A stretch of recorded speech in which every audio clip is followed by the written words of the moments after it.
Ringu 0 Birthday starts with a girl talking on the phone with a friend who's seen Samara's tape. She said she's not going to watch it, but asks what's on it. When her friend mentions a well, she describes a dream, even though she had not seen the tape, of an old well and a creepy old house, and sees Samara being attacked. We're then transported back 30 years to a reporter, Miyagi, doing a report on Samara and her family, speaking with a teacher who had her as a child student 11 years prior. The story continues with Sadako as a teenager.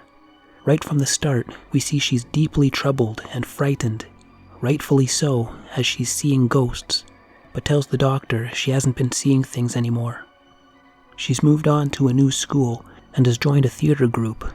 She's the outcast. Everyone thinks she's weird, and her very presence is causing agitation between schoolmates where there was none before. One other girl keeps having nightmares about her. She's telling someone about it, who reveals she had the same dream, similar to the two girls in the intro. During rehearsal, the first dreamer, she had earlier called Sadako a creep by the way, sees a ghost and dies.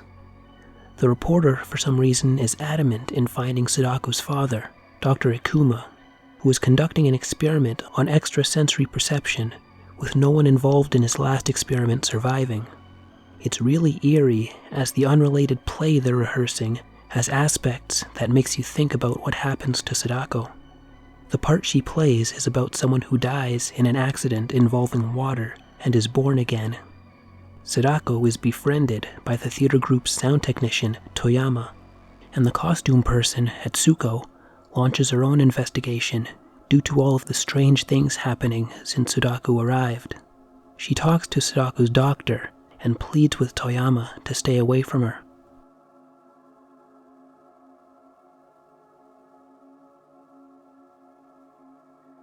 Meanwhile, the reporter finds out about the play and finds Sadako. The editing and camera work are well done, at times excellent, making it actually feel like a horror film. During the finale, the colors change, becoming dull and muted. The music is excellent, with appropriate themes for both emotional and horror elements. The movie really had me feeling for the main character, wanting to fit in and live a normal life when she is unable to. It's a tragic story that has me reminiscing on stories like Star Wars Episode 3 or The Phantom of the Opera. And not 1 minute after I made that note, she walks out onto the stage wearing this mask. A better explanation of her powers shows that the things that are happening are not entirely her fault, making the character even more tragic. And the actress playing Sadako did a fantastic job. To tell the truth, I wasn't expecting much coming off of Rasen and Ringu, but I was kind of impressed with Ringu 0 Birthday. It introduces elements about the character that help make portions in previous movies make more sense. Very interesting seeing Sadako's story before the well. A love story and a sad, tragic horror film. Thanks for watching.